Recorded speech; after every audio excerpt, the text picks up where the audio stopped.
Hey, today I want to talk about these homes, RV, and off-grid living. Let's do this. Yep, you did it again. You clicked on another video. Thank you so much. Well, I know you're ready to grow, so let's get started and let's go.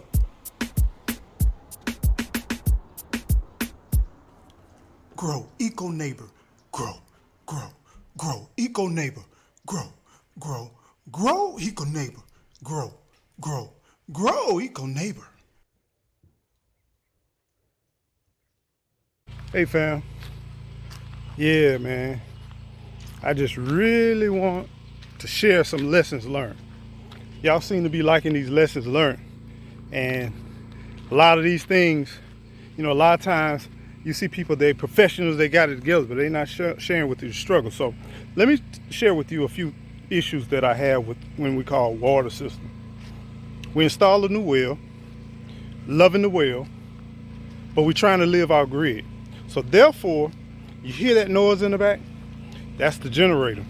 We got several generators on site. We're working to build our solar system, and I won't get too close right now until I really need it, but we're working to build our solar system, so we got to invest a lot, and then simultaneously we're doing a lot of other projects.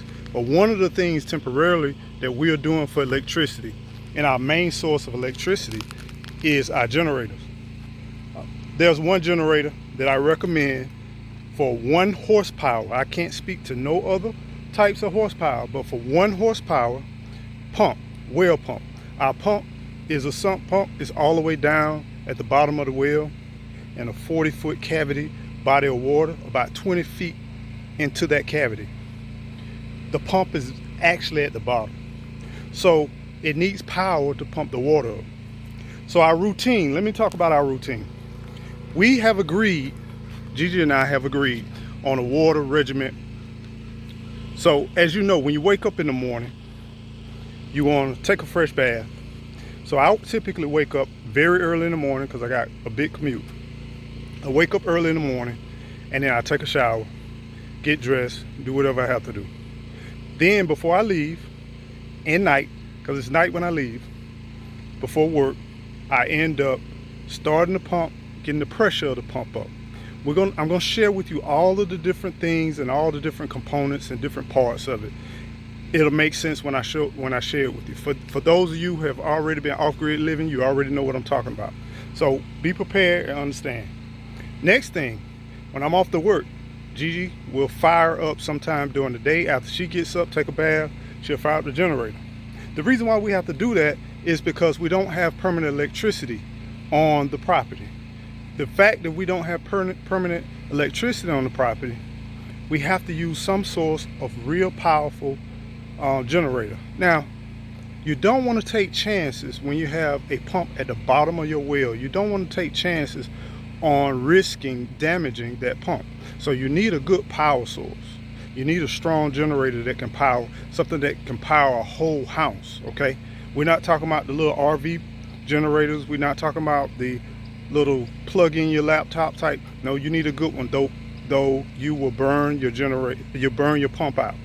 So the well digger told us during the last hurricane Michael that came through, he said he installed so many pumps around this area because people was running generators that didn't have enough juice, didn't have enough power. So he recommended a certain number, which was 9,500 watts, not 65. He said you probably can run it, but do you really want to risk them coming out, pulling out in a brand new well another pump, and the money and the thousands of dollars that it takes? So you invest a lot of money into the well already. You want to keep and maintain your equipment to the best of your ability. So with all that said, we found out how to work the schedule. Then when I come home, I start the pump once I get home to get it going for tonight and for tonight's use. Because during the day, Gigi will do her cooking, do her prepping, do whatever she needs to do, and then before night, we're back at it. So I have some fresh water in the morning. So now you got 3 different elements. For every single piece, there is a component. So you got your well, You got your generator. Matter of fact, it's probably 20 pieces when we look at it. Well, generator. Then you also have your water hose. And this is where the hose ties in. I know it's kind of catchy phrase, but you got to check your hose. And you got to make sure you get the right hose, because size matters. I learned today that size matters. Yes, it does. Size do matter, no matter what nobody tell you. And then you got also your RV. So if you're thinking about doing this whole process, you think about going through this whole process, the RV has certain requirements as well. So I'm going to share with you based on what we have and based on our setup. And it's hot out here, y'all. And when I say it's hot, every day is hot. Even in the evening, it's hot. But let's go over and take a look. We're going to take a look at the generator. We're going to take a look at the setup. We're going to talk about some hose. We're going to talk about the RV. We're also going to talk about the water source and different components of the water and things to look out for. So let's go. I'm going to spin you around so you can.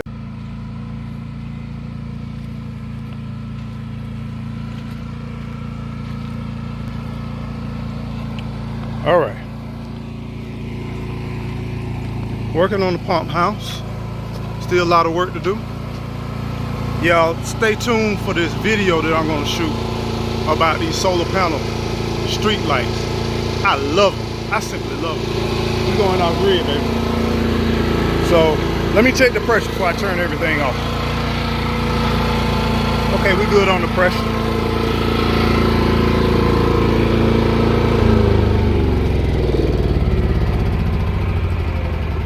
This particular generator is the Predator Super Quiet Inverter 9500. Right now, it's just a beast. This thing literally can power your whole entire house. So this is the well plug-in. And then I have some of my devices I'll be charging off of. And you have 120 volt as well as a 240 volt. Then you also have 120 volt that you can simply switch and change that over. Has a push start. I'm sorry, I have not connected the battery that I can push and just start it. I'm still using the alternate backup, which is the pull. It takes one pull. When I tell you it takes one pull, it takes one pull. It's pretty good. Sometimes it may take two, but generally it takes one pull. It has 5 volt USB. It also has DC volt. It has, so if you want to parallel and have a series of different generators, you can connect multiple generators to this one thing, which is cool. 120 volt RV, 30 amp. Then you have, so I can connect directly. Of course, it comes with a attachment with an adapter, which allows you to plug directly to the RV right here, which is, this thing run that RV like it ain't nothing. Then you have an AC 120 volt and 20 amps, your regular plug. I really like it. I mean, if I had to say anything improvement, bigger tires, of course. This thing is, it weighs a ton. When I tell you it weighs a ton, it weighs a ton. Make sure with these generators you change your oil often. Change the oil often. That's a key note. In order to keep your generators running well, change the oil often, even sometimes beyond recommendation. It's nothing but generally just 1 quart. Now let's go to the well. So here we have the tank.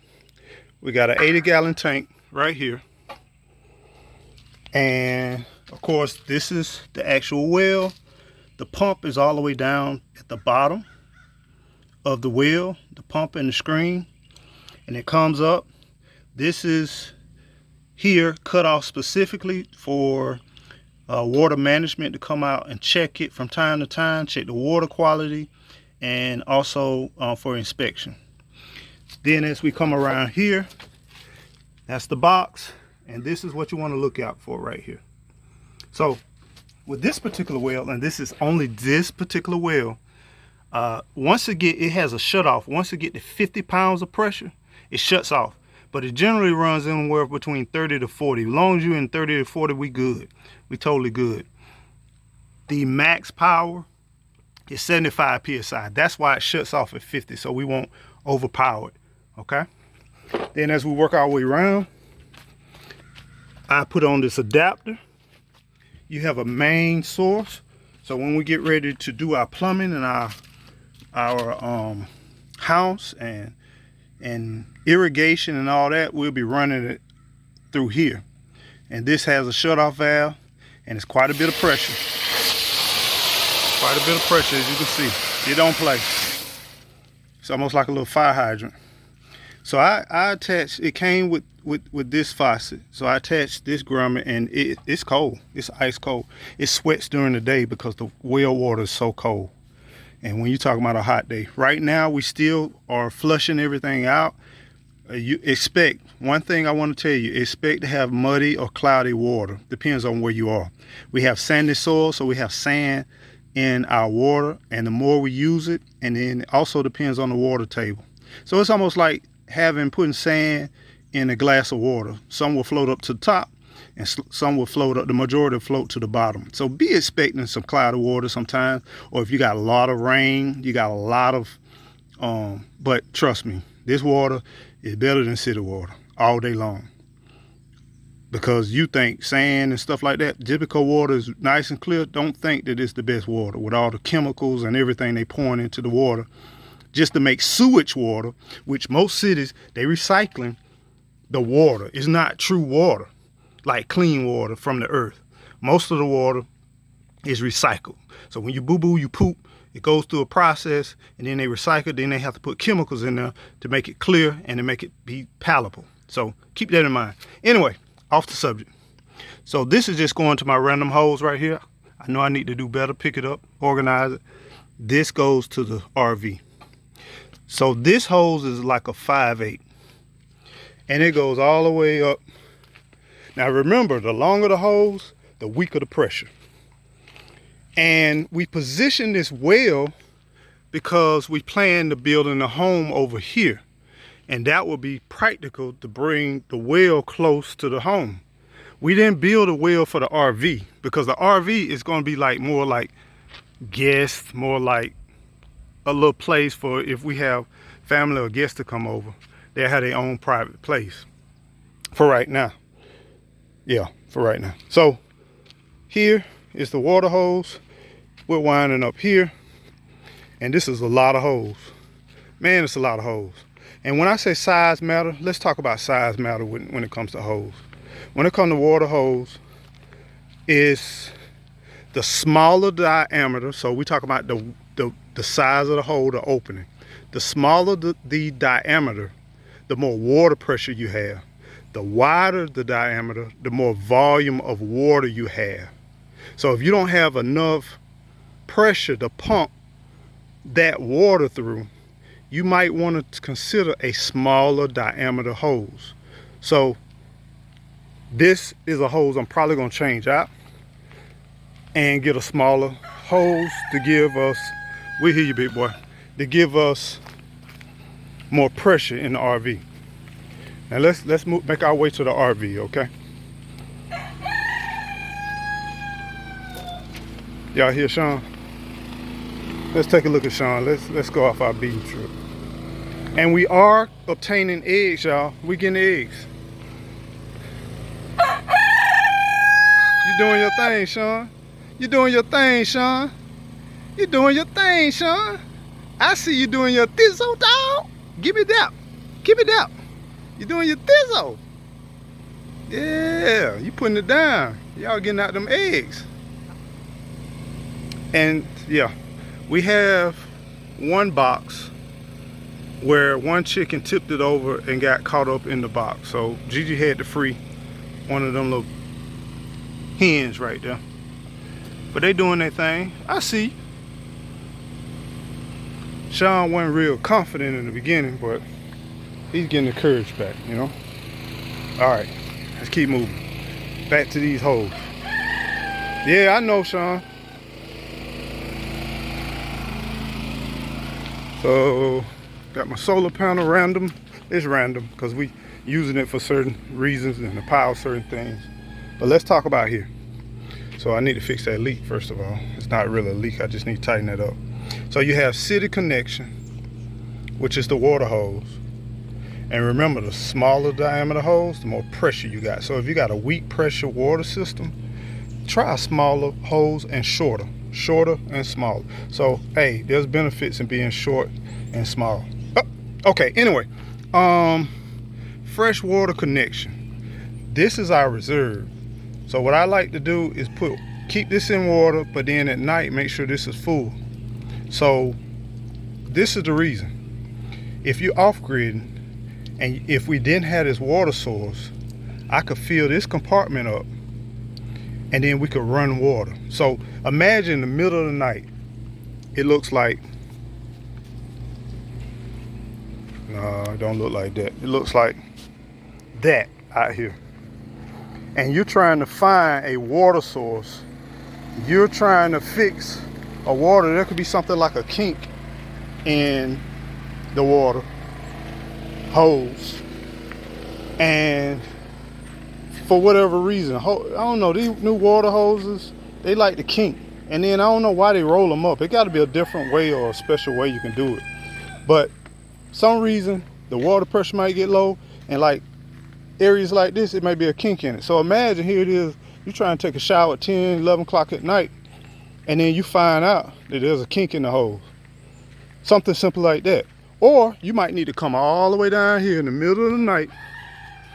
Chickens ain't saying nothing. All you hear is Godzilla in the background. Like, what in the world is that? And then you just kind of walking out here. But I can't wait to do my video, short video. No, I don't know. It's going to be a good video off of these solar panel lights, because I got them decorated all up through here. They are amazing.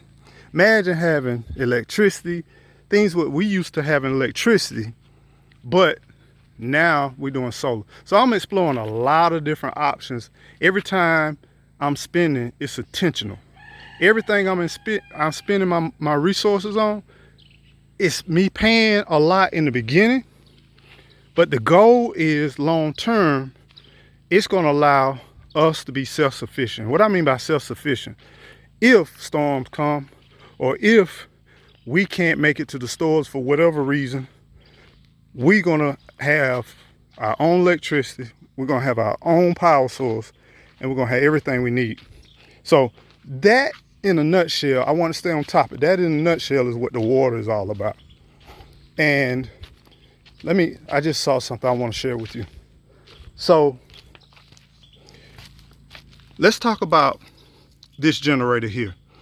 I want to share a little bit more knowledge, and we'll talk about a little bit more in a new video. I'll probably do something on the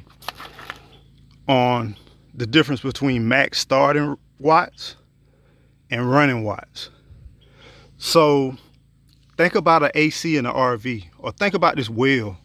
When we get ready to start it up, most electrical pumps, electrical compressors, electrical appliances, like an AC, when you first plug in an AC and you turn it on, there's a ramp up. So it ramps up. And then what I'm doing now, man, more than ever, I'm looking at the specs rather than buying based on brand. Look at the specs. So when you look at starting watts or amps, there's a way you can convert the watts to amps. You can Google it like everybody else do. But they may have it in amps or watts, but typically they have it in watts. So when an item or product starts up like an AC, it ramps up to cut the generator or the power source on the compressor. And then once it hit its ideal run or peak on the ramp, then it levels out and then it just kind of runs. So you don't want to run nothing that's 95 max on run watts. You need to get something bigger than this. But if your run watts may be 3,500, this will play with it. If your run watts anything under that, and I wouldn't go close to that. So if something is like 73 or 74, I wouldn't even run it on this. Will it run? Yeah, it'll run. But do you want to risk damaging this or that particular appliance? No, it's not worth it. It's not worth the investment, and then you turn around and you compromise. So pay attention to that when you're considering the generator. Matter of fact, we'll go up here and take a look at the generator that's powering the RV. Because if you hear it in the background, it's running. And yeah, I'm getting my steps in, y'all. But if you hear the generator that's running, that's powering, 100-degree weather, AC, pretty much all day, this is the generator we're using. That 9500 gets about 18 hours of runtime, and this generator gets around 16 hours of runtime. So about 5 gallons of gas will get you 16 hours of runtime. And so we got like a 37-foot excuse me, 37-foot RV, and we're running it off of this one. I like to keep the fan on it just so I can, wait a minute, let me quiet it down.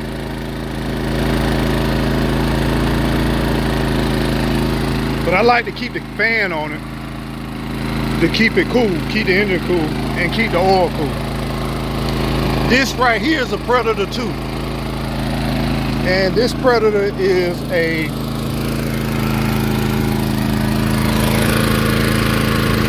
.45-50. Some people say you can run it off the 3500.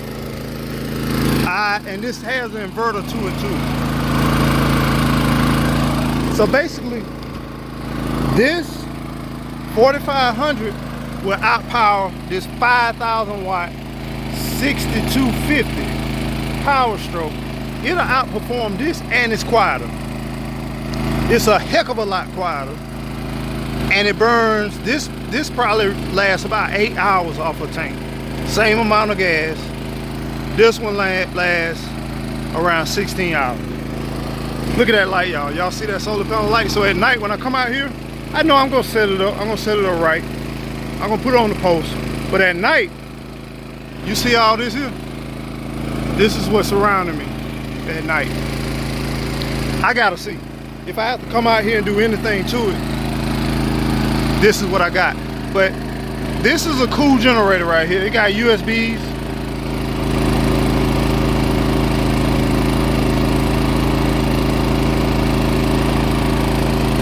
You can run this in parallel, so I can run this parallel with that 9500 to give me even more power. It has your 120, came with an adapter to power the RV, and that powers the whole RV right there. Powers the AC, refrigerator. I got a little kitchen set out here, powers that refrigerator on the inside. Powers the water heater, but I got alternative. Another thing about alternative, just say no electricity, but I need hot water. We all good, because guess what we got? We got propane tanks. So the refrigerator and the water heater will run off of propane. So all my refrigerators can run off of propane or electricity, and they got a switch where you can put it on auto. So whenever there's not enough electricity, I can run the propane. Having those alternatives, having those options are so important. Whenever you're considering off-gridding, whenever you're considering being self-sustainable as much as you can. I realize that eventually I'm gonna have electricity on this property. Don't get it twisted. But right now, I'm not giving them nothing. I'm not giving them nothing. And I know long term, it'll be better. It won't be too long. But I wanna know that we can be self-sufficient, and that electricity will be our backup rather than our primary source. I wanna confuse the system by saying, hey, we're gonna have an alternative source, and we're going to utilize the primary source of many households as our backup. So that's it with a goal. I know this was kind of long, but I wanted to kind of go through a few things. I want to share a few things with you. But I hope you all continue to grow. Hope you all continue to do well. And everything you touch, you feel, you think, as long as it's positive and it's helping one another, let it grow. And don't forget to take that first step. So whatever you do, don't forget, grow.